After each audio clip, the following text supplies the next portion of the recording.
À cette époque, il y avait un roi qui était célèbre dans tout le pays pour être intelligent, érudit et bien informé. Il n'y a rien que le roi ne sache. Les gens ont l'impression que le vent donne au roi les nouvelles les plus secrètes. Le roi a une habitude très étrange. Chaque après-midi, après le repas, lorsque la table était débarrassée et qu'Hugh Esperluette Croisillon 39, il ne restait plus personne dans la salle, un serviteur de confiance apportait au roi une jarre scellée. Même le serviteur lui-même ne savait pas ce qu'il y avait dedans. Personne ne le savait car le roi attendait toujours des Esperluette Croisillon 39. Être seul pour elle Esperluette Croisillon 39. Ouvrir. Pendant si longtemps, jusqu'Esperluette Croisillon 39. Au jour où le domestique, poussé par la curiosité, en Esperluette Croisillon 39.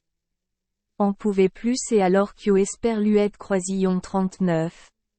Il portait le sac, il l'Esperluette Croisillon 39. Emporta directement dans sa chambre. Après avoir soigneusement fermé la porte, il ouvrit le couvercle et vit un serpent blanc couché à l'Esperluette Croisillon 39. Intérieur. Rien que de le regarder, il avait l'Esperluette Croisillon 39. Eau à la bouche, il ne pouvait plus se retenir, alors il en coupa un morceau et le mit dans sa bouche pour le goûter. Dès qu'Hugh Esperluette Croisillon 39. Il bougea sa langue pour le goûter, il entendit ce qui ressemblait à des gazouillis des Esperluette Croisillon 39. Oiseau à la fenêtre. Il Esperluette Croisillon 39. Est dirigé vers la fenêtre pour écouter, et il Esperluette Croisillon 39. Est avéré que les moineaux se parlaient, se racontant ce qu'Hugh Esperluette Croisillon 39. Ils avaient vu dans les champs et dans la forêt. Parce qu'il a goûté la viande de serpent, il comprend désormais le langage des animaux. Ce même jour, quelque chose se produit, la plus belle bague de la reine disparaît subitement. La reine soupçonnait son fidèle serviteur de vol, car il était le seul à pouvoir entrer partout dans le palais du roi. Le roi l'Esperluette Croisillon 39, a appelé, l'Esperluette Croisillon 39, a menacé de le gronder sévèrement et a promis que si le coupable ne pouvait pas être retrouvé le lendemain matin, il serait considéré comme le coupable et traduit en justice. Il est inutile de se plaindre, il a été expulsé. Tout en Esperluette Croisillon 39, interrogeant et en ayant peur, il erra dans la cour, se demandant Esperluette Croisillon 39. Il y avait un moyen des Esperluette Croisillon 39. Échapper à cette situation difficile. À cette époque, dans le lac, il y avait une volée de canards blottis les uns contre les autres, lissant leurs plumes avec leur bec pour les rendre lisses, et ils discutaient joyeusement. Le domestique Esperluette Croisillon 39. Arrêta et écouta. Ils se parlèrent des endroits qu'Hugh Esperluette Croisillon 39. Ils avaient visité et où l'Esperluette Croisillon 39. ont trouvé de la nourriture délicieuse. Pendant qu'Hugh Esperluette Croisillon 39. Il racontait l'Esperluette Croisillon 39. Histoire. L'Esperluette Croisillon 39. Un des Esperluette Croisillon 39. Grogne et se plaint. Je me sens si lourd et si inconfortable. En passant précipitamment devant la fenêtre de la reine, Esperluette Croisillon 39. Et avalé un anneau dans le ventre. En entendant cela, le domestique attrapa immédiatement le canard par le cou, l'Esperluette Croisillon 39. Apporta dans la cuisine et dit au chef. Esperluette Croisillon 39. Il vous plaît? Faites cuire ce canard, Ce canard est très gras. Le chef accepta, souleva le canard pour voir Esperluette Croisillon 39. Il était lourd, puis dit. Bon. Laisse-le là. Celui-ci doit être très gourmand, étant aussi gras, il ne demande qu'Esperluette Croisillon 39, à être rôti. Le chef a disséqué le canard et a trouvé Esperluette Croisillon 39. Anneau de la reine dans le gésier du canard. Ainsi, le serviteur pouvait facilement blanchir son nom. Pour compenser cette injustice, le roi demanda au serviteur ce qu'Esperluette Croisillon 39. Il voulait et promit de lui donner le titre le plus élevé de la cour. Même Esperluette Croisillon 39. Il était jeune, beau et avait un avenir prometteur. Le serviteur refusait tout. Au fond, il était très triste, et ne voulait plus rester à la cour royale. Il est Esperluette Croisillon 39. A demandé qu'Esperluette Croisillon 39. Un cheval et de Esperluette Croisillon 39. Argent pour parcourir le monde.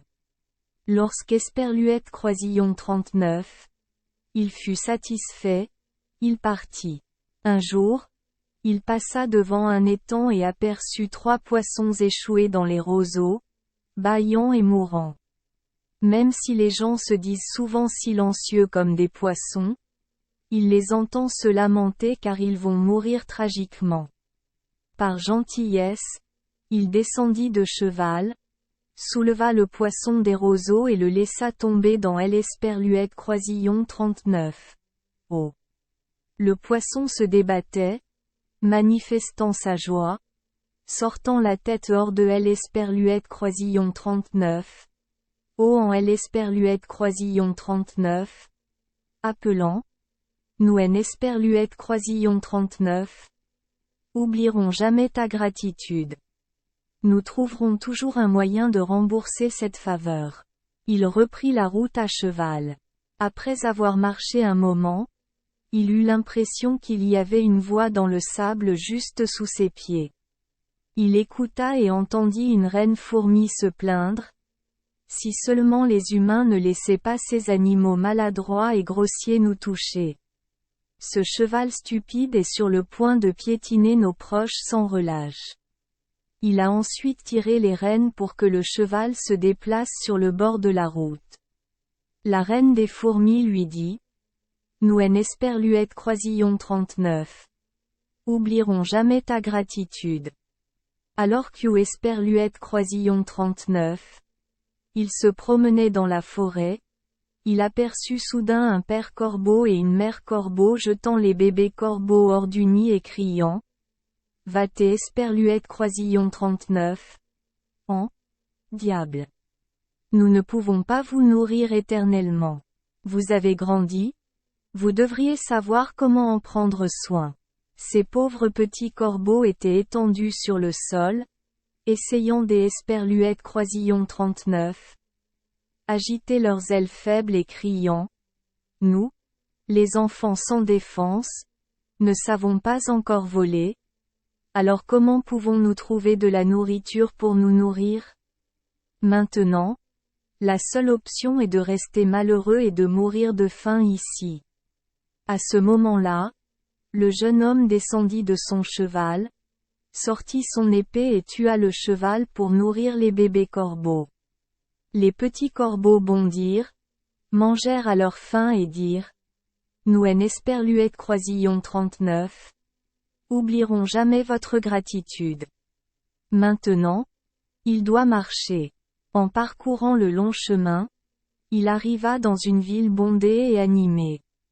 Tout le monde se bousculait pour se rapprocher pour entendre un cavalier utiliser un haut-parleur pour annoncer que la princesse était pointilleuse avec son mari. Celui qui veut Esperluette Croisillon 39. Épouser doit accomplir une tâche très difficile et Esperluette Croisillon 39. Il ne peut malheureusement pas le faire. Sa vie sera pour ainsi dire terminée. Beaucoup de gens ont fait de leur mieux.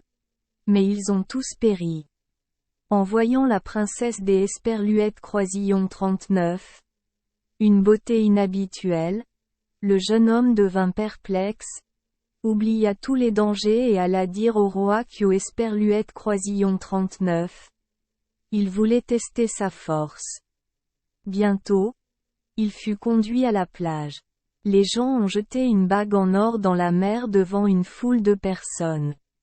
Le roi lui dit de ramasser l'Esperluette Croisillon 39. Anneau tombé au fond de la mer. Le roi ajouta encore. Si vous revenez les mains vides, vous serez immédiatement jeté à la mer, et ainsi de suite jusqu'Esperluette Croisillon 39, à ce que vous soyez emportés par les vagues. Tous ceux qui étaient là se sont sentis désolés pour la vie de ce beau jeune homme et sont partis un par un, le laissant seul sur la plage. Il se tenait là seul, réfléchissant à ce qu'Esperluette Croisillon 39 il devait faire, lorsqu'Esperluette Croisillon 39 il vit 3 poissons nager vers lui. Ce n'était pas un poisson étrange, c'étaient les 3 poissons qu'il avait sauvés auparavant. Le poisson nage au milieu, tenant une palourde dans sa bouche. Il a nagé et a déposé les palourdes sur la plage à ses pieds. Lorsqu'il ramassa la palourde et l'ouvrit, il vit un anneau en or. Il était si heureux qu'Esperluette Croisillon 39. Il apporta immédiatement l'Esperluette Croisillon 39. Anneau au roi, espérant que le roi tiendrait sa promesse de le récompenser.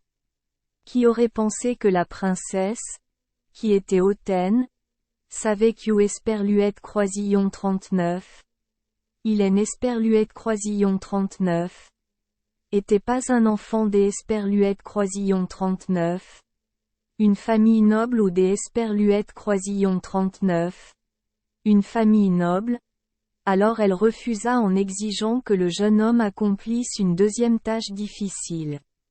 Elle entra dans le jardin, répandit de ses propres mains 10 000 sur l'Esperluette Croisillon 39. Herbe et dit.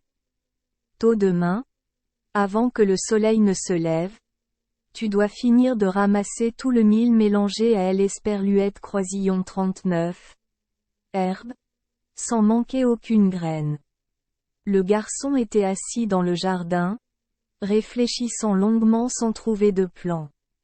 Il dut Esperluette Croisillon 39. Asseoir tristement, attendant que le jour arrive sur le terrain des Esperluette Croisillon 39. Exécution.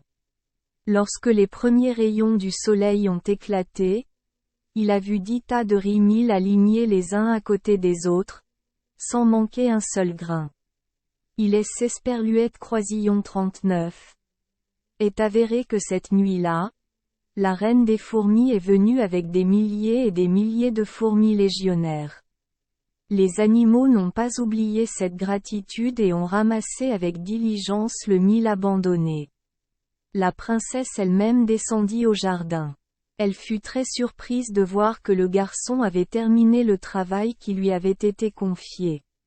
Mais Esperluette Croisillon 39 avait toujours pas perdu son arrogance et dit, même si tu as fait 2 choses difficiles, je ne t'ai Esperluette Croisillon 39. Accepterai comme mari que lorsque tu aimes Esperluette Croisillon 39.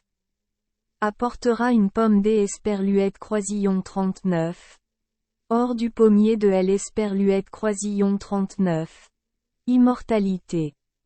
Il ne savait pas où poussait ce pommier, alors il ferma les yeux et marcha jusqu'Esperluette Croisillon 39. À être fatigué, sans aucun espoir de trouver cette pomme.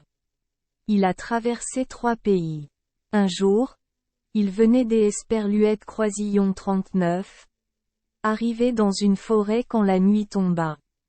Il est Esperluette Croisillon 39. Assis sous l'Esperluette Croisillon 39. Arbre. Avec l'Esperluette Croisillon 39. Intention de faire une sieste. quand soudain il entendit le bruit des battements des Esperluètes Croisillon 39. Elle au-dessus, puis une pomme des Esperluètes Croisillon 39. Or tomba dans sa main. Au même moment, 3 corbeaux fondirent, se posèrent sur ses genoux et lui dirent: Nous sommes les 3 jeunes corbeaux que tu as sauvés de la famine. Nous avions grandi et entendu dire que notre bienfaiteur cherchait la pomme des Esperluètes Croisillon 39. Or, nous avons immédiatement traversé la mer jusqu'Esperluètes Croisillon 39. Au bout du monde, là où poussait l'Esperluète Croisillon 39. Arbre de l'Esperluète Croisillon 39.